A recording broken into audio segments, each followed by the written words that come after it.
Hi hello friends, welcome back to our channel. இன்னைக்கு நாம பார்க்க போறது டிராகன் பால் ஜீல எபிசோடு 122 மிஸ்ட்ரி ரிவீல்டு.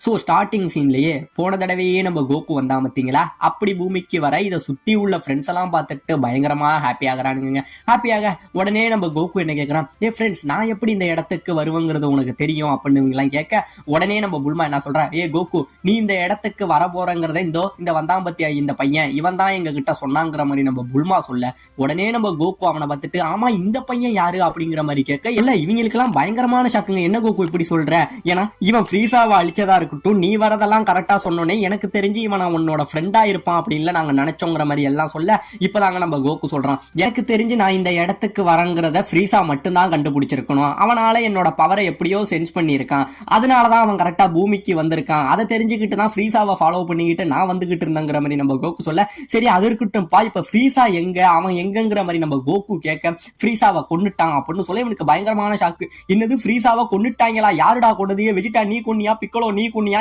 கிரில்லின் நீ கொன்னியாடாங்கிற மாதிரி கேட்க, நாங்க யாருமே கொல்லல, இந்த நிக்கிறான் பத்தி அந்த பையன் இவன் தான் ஃப்ரீசாவை கொன்னான், அது மட்டும் கிடையாது கோகு, இவனாலையும் சூப்பர் சையானா மாற முடியுங்கிற மாதிரி சொல்ல நம்ம கோகுவுக்கு பயங்கரமான ஷாக்குங்க. என்னடா சொல்ற, இந்த சின்ன பையன் ஃப்ரீசாவை கொன்னுட்டானா, ஓ இவனால வேற சூப்பர் சையானா மாற முடியுமா, பரவாயில்ல நான் மட்டும் தான் சூப்பர் சையானா மாற முடியும்னு நினைச்சேன், இவனாலே மாற முடியுங்கிற மாதிரி நம்ம கோகு பேசிக்கிட்டு இருக்க, உடனே நம்ம வெஜிடாவுக்கு பயங்கரமான கோவம் வந்துடுது. காக்கரட் உனக்கு என்ன மூளை குழம்பி போயிட்டா, இப்போதைக்கு நீ நான் அப்புறம் உன்னோட பையன் நம்ம 3 பேரும் மட்டும் தான்டா உயிரோட இருக்கிற கடைசி சயின்ஸ், இவெல்லாம் யாருங்கிறதே தெரியலங்கிற மாதிரி நம்ம வெஜிடா சொல்லிக்கிட்டு இருக்க, உடனே நம்ம ப்ளூ சட்டை போட்ட அந்த பையன் என்ன சொல்றான், கோகு நான் உங்ககிட்ட கொஞ்சம் பேசணும், அது நான் தனியா பேசணுங்கிற மாதிரி இவன் சொல்ல, உடனே நம்ம கோகு சரி பேசலாமேன்னு சொல்லிட்டு இவங்க 2 பேரும் இங்க இருந்து பறந்து போறானுங்க. இந்த பக்கம் கோகு நம்ம ப்ளூ சட்டை போட்டவன்ட்ட நன்றி சொல்றான், ரொம்பவே நன்றி, நீ சரியான நேரத்துல ஃப்ரீசாவை கொன்னு இருக்க, எனக்கு மிகப்பெரிய ஒரு ஹெல்ப் பண்ணிருக்கங்கிற மாதிரி சொல்ல, இல்ல அதெல்லாம் எதுவுமே தேவை கிடையாது, ஏன்னா நீ சரியான நேரத்துல உன்னால இந்த இடத்துக்கு வர முடிஞ்சிருக்காது கோகு, அதனாலதான் நானே அவனை கொன்னுட்டேன் அப்படிங்கிற மாதிரி சொல்ல, இப்பதாங்க நம்ம கோகு சொல்றான், இல்ல என்னால சரியான நேரத்துக்கு இங்க வர முடிஞ்சிருக்கும், நான் தான் இப்ப புதுசா ஒரு டெக்னிக்கை கத்துக்கிட்டேன்னு சொல்ல இவனுக்கு பயங்கரமான ஷாக்கு. என்ன கோகு சொல்ற, என்ன டெக்னிக்னு கேட்க, இப்பதாங்க நம்ம கோகு சொல்றான், அதாவது நம்ம கோகு வந்து 1 இயர் இந்த பிளானட் நாமெக்ல வந்து வெடிச்சதுக்கு அப்புறம் இருந்தா பாத்தீங்களா, அப்படி இருந்த நம்ம கோகு என்ன பண்ணிருப்பான், பக்கத்து பிளானட்ல உள்ள வேற ஒரு இடத்துக்கு போயிருப்பாங்க, அங்க உள்ள சில மக்களை சந்திச்சிருப்பான். அந்த மக்கள்லாம் வந்து ரொம்பவே உருவத்துல சின்னவங்களா இருந்தாலும் அவங்க வந்து ஒரு பழங்குடியினர் மக்களாங்க. அவங்களுக்கு தெரிஞ்ச டெக்னிக் வந்து இந்த இன்ஸ்டன்ட் டிரான்ஸ்மிஷன் டெக்னிக், அதாவது வந்து ஒரு இடத்துல இருந்து இன்னொரு இடத்துக்கு டக்குன்னு டெலபோர்ட் ஆவாங்க பாத்தீங்களா, அந்த டெக்னிக் தான் அவங்களோட டெக்னிக். சோ கோகு வந்து அந்த இடத்துல இருந்துகிட்டு அவங்களோட டெக்னிக்கை தான் வந்து கத்துக்கிட்டு இந்த இடத்துக்கு வந்திருக்காங்க. இதை சொன்னது மட்டும் இல்லாம அது மட்டும் கிடையாது, ஒருவேளை நீ ஃப்ரீசாவை கொல்லலனா கூட என்னோட ஷிப்ல இருந்தே என்னால சரியான நேரத்துக்கு கண்ணிமிக்கிற நேரத்துக்கு ஃப்ரீசா கண்ணு முன்னாடி வந்து என்னால நின்று இருக்க முடியும், அதனால நானே ஃப்ரீசாவை சரியான நேரத்துல வந்து கொண்டு இருப்பேங்கிற மாதிரி நம்ம கோகு சொல்ல, உடனே இவன் என்ன சொல்றான், ஓ அப்ப நான் தான் அவசரப்பட்டு தப்பு பண்ணிட்டேன் போல, நான் எல்லாத்தையும் சொதப்பிட்டேன், ஹிஸ்டரியையே மாத்திட்டேங்கிற மாதிரி இவன் சொல்றாங்க. இப்படியே சொல்ல இப்பதான் நம்ம ப்ளூ சட்டை வந்து நம்ம கோகுவை பார்த்து கேட்கறான், எனக்கு ஒரு டவுட், உண்மையிலேயே நீ தான் கோகுவா, உன்னால சூப்பர் சையானா மாற முடியுமா அப்படிங்கிற மாதிரி கேட்க, ஓ அது வேற உனக்கு சந்தேகமா, இப்ப நான் உனக்காக மாறுறேன் அப்படின்னு சொல்லி நம்ம கோகு என்ன பண்றான், உடனே அப்படியே சூப்பர் சையானா மாற, இதை பார்த்தோன்னே இவங்க ஃப்ரெண்ட்ஸுக்கெல்லாம் பயங்கரமான ஷாக்குங்க. ஏன்னா இவங்க யாருமே கோகு சூப்பர் சையன் ஃபார்ம்ல பார்த்தது இல்ல பாத்தீங்களா, எல்லாருக்கும் பயங்கரமான ஷாக்கு, இது என்னடா கோகு கிட்ட இருந்து இவ்வளவு பெரிய ஒரு பவர் லெவல் வருதுங்கிற மாதிரி ஆச்சரியப்பட்டுக்கிட்டு இருக்க, உடனே இந்த பக்கம் இவன் என்ன சொல்றான், ஓகே உன்னால மாற முடியுது, இப்ப நானும் சூப்பர் சையானா மாறேன்னு சொல்லி இவனுமே உடனே உருவத்தை மாத்திக்கிறாங்க. இவனும் உருவத்தை மாத்திக்கிட்டு 2 பேரும் எதுக்கு நிக்க, இதை பார்த்தோன்னே இவங்க ஃப்ரெண்ட்ஸ் எல்லாம் பயங்கரமா ஷாக் ஆகுறாங்க. நம்ம வெஜிடாவுக்கு பயங்கரமான கோவம், எப்படி இந்த காக்கரோட் இவ்வளவு பவர்ஃபுல்லா ஆனாங்கிற மாதிரி கோவப்பட்டுக்கிட்டு இருக்க, இந்த பக்கம் இவன் என்ன சொல்றான், கோகு என்ன மன்னிச்சிரு அப்படின்னு சொல்லிட்டு இந்த ப்ளூ சட்டக்காரன் இங்கே இருந்து ஓங்கி அவன் கத்தியால வெட்ட வராங்க. நம்ம கோகு அப்படியே நிக்கிறான், ஆனா இவன் கத்தியால வெட்டல, அவன் கோகுக்கு மூஞ்சுக்கு முன்னாடி கத்தியை நிப்பாட்டிடுறான். உடனே இவன் என்ன சொல்றான், ஏன் கோகு நான் வெட்ட வரது தெரிஞ்சிட்டல, ஏன் கத்தியை தடுக்காம நீ நின்ன அப்படின்னு சொல்ல, உடனே நம்ம கோகு என்ன சொல்றான், இல்ல உன்னோட கீ லெவல் இருக்கு பத்தியா, அது வந்து ரொம்பவே நல்ல ஒரு கீ லெவலா இருந்துச்சு, அடுத்தவங்களுக்கு எந்த ஒரு துரோகமும் பண்ணாத ஒரு சுத்தமான கீ லெவலா இருந்தது, அதனாலதான் எனக்கு தெரியும் நீ என்ன வெட்ட மாட்டேங்கிற மாதிரி சொல்ல, சரி ஆனா செகண்ட் டைம் உனக்கு அந்த வாய்ப்பை நான் கொடுக்க மாட்டேன், இந்த வாட்டி உன்னை கொன்னுடுவேன் அப்படிங்கிற மாதிரி இவன் சொல்ல, உடனே நம்ம கோகு என்ன பண்றான், அவனோட விரலை நீட்டி அவனோட சூப்பர் சையன் பவர் அவனோட விரலுக்கு கொடுத்துக்கிறாங்க. இப்ப இந்த பக்கம் இந்த ப்ளூ சட்டக்காரன் போட்டு தாறுமாறா நம்ம கோகுவை வெட்ட, எல்லா வெட்டுக்களையும் கோகு அவனோட ஒத்த விரல்கள்னாலேயே தடுக்கிறாங்க, காட்டுத்தனமா தடுக்கிறான். இப்பதான் அவன் சொல்றான், நான் ஃப்ரீசாவை வெட்டுறதுக்கு யூஸ் பண்ணன அதே கத்தி அதே அட்டாக்க தான் இப்ப உன் மேல யூஸ் பண்ணேன், ஆனா உனக்கு ஒண்ணுமே ஆகல, இப்ப நான் உன்னை நம்புறேன், நீ தான் கோகு, இப்ப நான் உங்ககிட்ட எல்லா விஷயத்தையுமே என்னால சொல்ல முடியும் அப்படிங்கிற மாதிரி சொல்ல இங்க நடக்கிற இந்த சண்டையெல்லாம் பார்த்துக்கிட்டு இவங்களுக்கு பயங்கரமான ஷாக்குங்க. அப்படியே உறைஞ்சு போய் நிக்கிறாங்க. இப்பதான் இந்த நீல சட்டக்காரன் அவனை பத்தின கதையை சொல்றாங்க. அதாவது இந்த நீல சட்டக்காரன் இருக்கான் பாத்தீங்களா, இவனோட பேரு ட்ரங்க்ஸுங்க. கிட்டத்தட்ட 20 வருஷத்துக்கு முன்னாடியில இருந்து டைம் மிஷின்ல டிராவல் பண்ணி இப்ப இந்த இடத்துக்கு வந்திருக்கான். அது மட்டும் கிடையாதுங்க, அங்க நிக்கிறான் பாத்தீங்களா நம்ம வெஜிட்டாவோட பையன் தாங்க இந்த ட்ரங்க்ஸ் அப்படிங்கிற மாதிரி சொல்ல இந்த பக்கம் நம்ம கோகுக்கு பயங்கரமான ஷாக்குங்க. என்னது வெஜிட்டாவோட பையனா? ஓ அப்ப வெஜிட்டா வந்து கல்யாணம் எல்லாம் பண்ணிட்டானா, அந்த முரட்டு பயலுக்கும் கல்யாணம் எல்லாம் நடந்துருச்சாங்கிற மாதிரி நம்ம கோகு பயங்கரமா ஷாக் ஆகிட்டு இருக்க. அது மட்டும் கிடையாதாங்க, கரெக்டா 3 வருஷத்துக்கு அப்புறம் மே 12ஆம் தேதி காலையில 10 மணிக்கு சவுத் வெஸ்ட் இருக்கு பாத்தீங்களா, அந்த இடத்துல இருந்து 9 கிலோமீட்டர்ல ஒரு ஐலாண்ட்ல மிகப்பெரிய அரக்கர்கள் எல்லாம் தோன்றுவாங்க கோகு.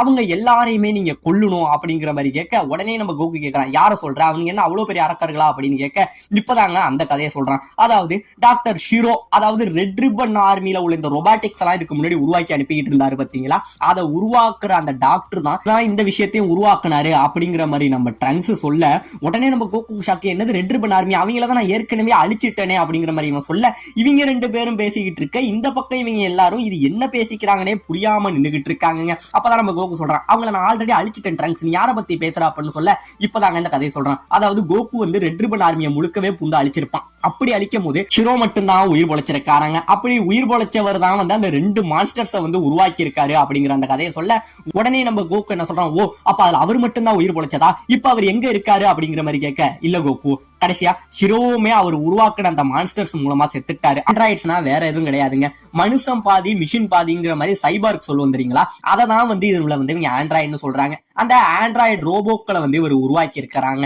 இவர் உருவாக்கின அந்த வேலையில கடைசியா கட்டுப்பாட்டை இழந்த அந்த 2 ரோபோக்களுமே வந்து நம்ம ஷிரோவை கொன்னுடுச்சுங்கிற அந்த கதையை சொல்ல இப்போதைக்கு அவர் இறந்துட்டாரு. ஆனா அவர் உருவாக்கிக்கிட்டு இருந்த அந்த கட்டுப்பாடு இல்லாத 2 அந்த ஆண்ட்ராய்ட்ஸ் என்ன பண்ணிருக்கு, இருக்கிற மனித குல எல்லாத்தையுமே அழிச்சுக்கிட்டு இருக்கு. அதுதான் எல்லாரையும் 20 வருஷம் கழிச்சு கொண்டுகிட்டு இருக்குங்கிற மாதிரி இவன் சொல்ல உடனே நம்ம கோகு புரிஞ்சுக்கலாம், இப்பதான் எனக்கு புரியுது, ஏன்னா ஃப்ரீசாவை கொல்ல முடிஞ்ச ஒன்னால அந்த விஷயத்தை அழிக்க முடியலன்னு நினைச்சா அப்ப அவனுங்க எவ்வளவு பவர்ஃபுல்லானவங்களா இருப்பாங்க, ஏன் உனக்கு ஹெல்ப் பண்றதுக்கு அந்த டைம்ல வேற யாருமே கிடையாதா அப்படிங்கிற மாதிரி கேட்க, இல்ல கோகு அந்த டைம்ல எனக்கு ஹெல்ப் பண்றதுக்கு யாருமே கிடையாது, ஏன்னா 20 வருஷத்துல உயிரோட இருக்கிற ஒரே சயன் ஒரே போர் வீரன் நான் மட்டும்தான் அப்படிங்கிற மாதிரி சொல்ல நம்ம கோகுக்கு பயங்கரமான ஷாக்குங்க. ஏன் உன்னோட ஃப்ரெண்ட்ஸுக்கெல்லாம் என்ன ஆச்சு அப்படிங்கிற மாதிரி நம்ம கோகு கேட்க, இந்த ஆண்ட்ராய்ட்ஸ் வந்து நம்ம ஃப்ரெண்ட்ஸ் டியான் சாவ்ஸோ கிர்லினுங்கிற மாதிரி எல்லாரையுமே கொன்னுடுச்சு, இவங்க எல்லாருமே 20 வருஷத்துல செத்துட்டாங்க. அது மட்டும் கிடையாது, என்னோட குருநாதர் கோஹான் இருக்கான் பாத்தீங்களா, அவனுமே வந்து செத்துட்டான் 3 வருஷத்துக்கு முன்னாடிங்கிற மாதிரி சொல்றாங்க. ஆமாங்க, ஃபியூச்சர்ல நம்ம ட்ரங்க்ஸோட குருநாதர் வந்து நம்ம கோஹான் தானாங்க, இவனுமே வந்து இந்த ஆண்ட்ராய்ட்ஸ் மூலமா செத்துட்டானா. அது மட்டும் கிடையாம நம்ம பிக்கலோவும் கொண்டுட்டாங்களாம். பிக்கலோவும் செத்ததுனால டிராகன் பால் எல்லாமே மறைஞ்சி மறுபடி விஷயம் கேட்க முடியாத மாதிரி எல்லாருமே அழிஞ்சிட்டாங்க. எல்லாருமே இந்த ஆண்ட்ராய்ட்ஸ் கொத்து கொத்தா கொண்டுட்டாங்கிற மாதிரி ரொம்பவே எமோஷன் ஆகி நம்ம ட்ரங்க்ஸ் பேசிக்கிட்டு இருக்க. உடனே நம்ம கோகு என்ன கேட்கறான், ஏ ட்ரங்க்ஸ் நான் ஒண்ணு கேட்கிறேன், அப்ப இவங்க எல்லாம் செத்துட்டாங்கன்னா அப்ப நானும் அந்த போர்ல செத்துட்டேனா அப்படிங்கிற மாதிரி கேட்க, இல்ல கோகு நீ அந்த போர்ல சண்டை போடவே இல்ல அப்படின்னு கேட்க இவனுக்கு ஒரே ஷாக்கு, என்னதான் ஆச்சு ட்ரங்க்ஸ் மறைக்காம எல்லாத்தையும் சொல்லுங்கிற மாதிரி கேட்க இப்பதாங்க இவன் சொல்றான், அதாவது நம்ம கோகுவுக்கு வந்து கரெக்டா 3 வருஷம் கழிச்சு ஒரு வைரஸ் ஒண்ணு பாதிச்சிருமாங்க. அந்த வைரஸ் பாதிச்சதுக்கு இது வரைக்கும் மருந்தே கண்டுபிடிக்கலையா, அதனாலயே நம்ம கோகு என்ன பண்ணிருக்கான், அந்த வைரஸ்னாலேயே செத்துட்டாங்க. எவ்வளவு பெரிய ஒரு சூப்பர் சையனால கூட அந்த வைரஸை எதிர்த்து போராட முடியாதாங்க. அதனால நம்ம கோகு அந்த வைரஸ்னாலேயே செத்துட்டாங்கிறத சொல்ல இங்க நடக்கிற இவங்க என்ன பேசிக்கிறாங்கன்னே புரியாம இந்த பக்கம் நம்ம பசங்களாம் இதை கேட்டுக்கிட்டு இருக்க. இந்த பக்கம் நம்ம கோகு என்ன சொல்றான், என்னால அவங்கள தோக்கடிக்க முடியல ட்ரங்க்ஸ், நான் மட்டும் அந்த இடத்துல இருந்திருந்தானா கன்ஃபார்ம் அவனை கொன்னு இருப்பான் அப்படிங்கிற மாதிரி சொல்ல இந்த பக்கம் நம்ம ட்ரங்க்ஸ் என்ன சொல்றான், ஏய் கோகு அப்ப உண்மையிலேயே அவங்க கூட சண்டை போறதை நினைச்சு நீ பயப்படவே இல்லையான்னு கேட்க, இல்லப்பா எனக்கு பொதுவா சண்டையை நினைச்சு பயம் இல்ல, இவ்வளவு பெரிய ஒரு போர் வீரர்கள் இவ்வளவு பெரிய பலசாலிங்க கூட சண்டை போடணும்னு தான் ஆசைப்படுவேன், ஆனா கேவலம் ஒரு வைரஸ்னால நான் செத்துட்டேனேங்கிற மாதிரி நம்ம கோகு சொல்லிட்டு இருக்க. நம்ம ட்ரங்க்ஸ் என்ன பண்றான், கோகு இந்தா இத புடிங்கிற மாதிரி ஒரு மருந்து ஒண்ணு கொடுக்குறாங்க. ஆமாங்க, நம்ம கோகு இதுல இருந்து 3 வருஷம் கழிச்சு சாக போறான் பாத்தீங்களா, அதனால அவனுக்கான ஒரு மருந்து 20 வருஷம் கழிச்சு தான் கண்டுபிடிச்சிருக்காங்களாம். சோ இப்ப அந்த மருந்தை ஃபியூச்சர்ல இருந்து எடுத்துக்கிட்டு வந்து நம்ம கோகு கிட்ட கொடுக்குறான். கோகு உனக்கு எப்ப வைரஸ் தாக்கம் வருதோ அப்ப இந்த மருந்தை வந்து நீ எடுத்துக்க, இதனால உனக்கு எந்த ஒரு பாதிப்பும் வராது, இப்போ உள்ள காலகட்டங்கள்ல இதுக்கான மருந்து கிடையாது, இந்த மருந்தை எங்க அம்மா உங்ககிட்ட கொடுக்க சொன்னாங்க அப்படிங்கிற மாதிரி இவன் கொடுக்குறாங்க. கோகு நான் மட்டும் கிடையாது, எங்க அம்மாவும் ஒன்னதான் நம்புறாங்க, எங்க அம்மா சொன்ன மாதிரி நீ ரொம்பவே ஸ்ட்ராங்கான ஆளுங்கிற நம்பிக்கை இப்ப எனக்கும் வந்துடுச்சு. அது மட்டும் கிடையாது, 20 வருஷம் கழிச்சு எங்க அம்மா தான் டைம் மிஷினை உருவாக்குனாங்க. அந்த டைம் மிஷின் எப்படியோ சக்சஸ் ஆயிட்டு இப்ப அதனாலதான் நான் உன்னை பாக்குறதுக்கு இந்த இடத்துக்கு வந்தங்கிற மாதிரி சொல்ல, உடனே நம்ம கோகு என்ன கேட்கறான், சரி ட்ரங்க்ஸ் என்ன இவ்வளவு நம்புறாங்களே உங்க அம்மா யாரு அப்படிங்கிற மாதிரி கேட்க, இப்பதாங்க இவன் சொல்றான், ஆமா அங்க நிக்கிறாங்க பத்தியா புல்மா, அவங்கதான் என்னோட அம்மா அப்படிங்கிற மாதிரி இவன் சொல்ல, இந்த பக்கம் நம்ம கோகுக்கு பயங்கரமான ஷாக்கு. என்னடா சொல்ற, புல்மா தான் உன் அம்மாவா, என்னது புல்மாவுக்கும் வெஜிடாவுக்கும் கல்யாணம் ஆயிட்டான்னு சொல்லி இவன் பயங்கரமான ஷாக்ல இருக்க. என்னடா நடக்குது, நான் புல்மா யாம்சாவை தானடா கல்யாணம் பண்ணிக்க போறான்னு நினைச்சங்கிற மாதிரி இவன் ஷாக்ல இருக்க. ஆமா, யாம்சா வந்து ரொம்பவே விளையாட்டு புள்ள, அவன் என்னதான் பேசினாலும் அம்மாவுக்கும் அவனுக்கும் பிரேக்கப் ஆயிட்டு அதுக்கப்புறம் அவங்க வெஜிடாவை தான் கல்யாணம் பண்ணிக்கிட்டாங்க. அவங்க 2 பேரும் ஆனா ரொம்ப நாள் சேர்ந்து வாழல. ஏன்னா அப்பாவை பத்தி தான் உனக்கு தெரியுமே, எப்பயுமே சண்டைனே நிப்பாரு. அந்த விஷயம் தான் எங்க அம்மாவுக்கு வந்து அப்பா கிட்ட ரொம்பவே பிடிச்சிருந்தது. ஆனா என்னதான் இருந்தாலும் எனக்கு விவரம் தெரியறதுக்கு முன்னாடியே எங்க அப்பா அந்த ஆண்ட்ராய்ட்ஸ் மூலமா கொல்லப்பட்டுட்டாரு, எங்க அம்மா தான் என்ன கஷ்டப்பட்டு வளர்த்தாங்கிற மாதிரி எல்லா கதையும் சொல்லிட்டுறாங்க. எல்லா கதையும் சொல்ல, கோகு இப்போதைக்கு நான் ஒன்னதான் கடைசியா நம்புறேன், நான் சொல்றது ஒன்னே ஒண்ணு புரிஞ்சுக்க. இப்ப நான் உங்ககிட்ட சொன்ன இந்த எந்த விஷயங்களுமே நீ யாருகிட்டையும் சொல்லக்கூடாது. ஏன்னா ஒருவேளை இந்த விஷயங்கள் நீ அவங்க கிட்ட சொன்னீங்கன்னா வெஜிடாவும் புல்மாவும் ஒருவேளை சேராம போயிட்டாங்கன்னா நான் இருந்ததுக்கான அடையாளம், அதாவது நான் பிறந்தே இருந்திருக்க மாட்டேன், என்னோட பிறப்பே அழிக்கப்பட்டோம், அதனால இந்த விஷயத்தை நீ அவங்க கிட்ட சொல்லக்கூடாது. ஆனா மத்த அந்த ஆண்ட்ராய்டோட எல்லா விஷயத்தையும் அவங்ககிட்ட சொல்லு அப்படிங்கிற மாதிரி சொல்ல, உடனே நம்ம கோகு என்ன சொல்றான், ட்ரங்க்ஸ் நீ பண்ண எல்லா உதவிக்கும் எனக்கு நன்றி, இந்த மருந்தையும் எனக்கு கொடுத்துட்ட, இனிமே இந்த உலகத்தை காப்பாற்ற வேண்டியது ஏன் பொறுப்பு, நீ எதையும் பத்தி கவலைப்படாம போ அப்படிங்கிற மாதிரி சொல்ல, உடனே நம்ம ட்ரங்க்ஸ் என்னங்க சொல்றான், அவன் வந்த டைம் மிஷின் ரெடியாக கொஞ்சம் டைம் எடுக்குமா, அதனால உனக்கு ஃபியூச்சர்ல எப்ப ஹெல்ப் தேவைப்பட்டாலும் நான் உன்னை வந்து பார்க்க வருவேன் கோகு. ஏன்னா இப்ப நான் உங்ககிட்ட சொன்னதுனால 20 வருஷம் கழிச்சு அங்க எல்லாமே மாறி இருக்கும்னு எனக்கு நம்பிக்கை இருக்கு, நான் இப்பயே கிளம்புறேன் அப்படின்னு சொல்லிட்டு இவன்கிட்ட நன்றி சொல்லிட்டு இங்க இருந்து கிளம்புறாங்க. இவன் கிளம்ப இந்த பக்கம் நம்ம கோகு புரியாம வந்துகிட்டு இருக்கான். ஆமா இப்ப இவ்வளவு நேரம் இவன் என்கிட்ட சொன்ன விஷயங்கள்லாம் இவங்கள்ட்ட எப்படியா சொல்றதுங்கிற மாதிரி நம்ம கோகு குழம்பி போய் வந்துகிட்டு இருக்க. இப்ப இந்த பக்கம் நம்ம பிக்கலோ என்ன பண்றான், கோகு அங்க நடந்த எல்லா விஷயத்தையும் நான் கேட்டேன் அப்படின்னு சொல்லி அவனுக்கு பயங்கரமான ஷாக்கு. உனக்கு எப்படா பிக்கலோ அதெல்லாம் தெரியும்னு கேட்க, உனக்கு தெரியாதா, மத்தவங்களோட என்னோட செவிதிறன் கொஞ்சம் அதிகமா தானே இருக்கும் அப்படிங்கிற மாதிரி இவன் சொல்ல, கோகு உன்னால இந்த விஷயத்த சொல்ல முடியாதுன்னு தெரியும், நானே இவங்க கிட்ட இந்த எல்லாத்தையும் சொல்றேன்னு சொல்ல, வேணாம் பிக்கலோ எல்லா விஷயத்தையும் சொல்லிடாதுன்னு சொல்ல, நீ கவலைப்படாத, அவங்களுக்கு பாதிப்பு வர மாதிரியான எந்த விஷயத்தையும் நான் சொல்ல மாட்டேன், ஏன்னா இவங்க கூட சேர்ந்து நானும் சாக விரும்பல, நான் எல்லா கதையும் சொல்றேங்கிற மாதிரி.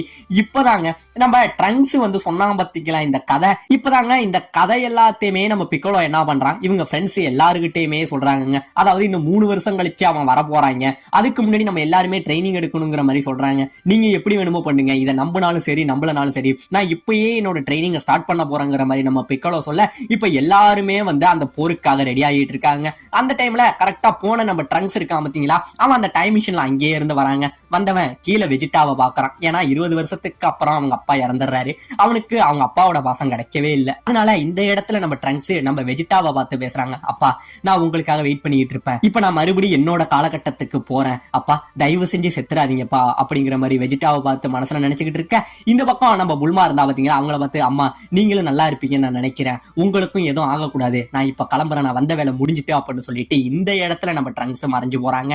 இவன் இந்த பக்கம் மறைஞ்சு போக, இந்த பக்கம் நம்ம கோஹானு அப்பா அப்ப இது எல்லாமே உண்மைதானாங்கிற மாதிரி சொல்ல, கோஹான் இது எல்லாமே உண்மைதான் கோஹான், இனிமே நாமளும் அடுத்த 3 வருஷம் ட்ரைனிங் எடுக்க போறோம், அடுத்த போருக்காக நம்ம ரெடியாக போறோம் அப்படிங்கிற மாதிரி இந்த இடத்துல நம்ம கோகு சொல்ல, இதோட இந்த இடத்துல இந்த எபிசோட முடிக்கவும் செய்யறாங்க.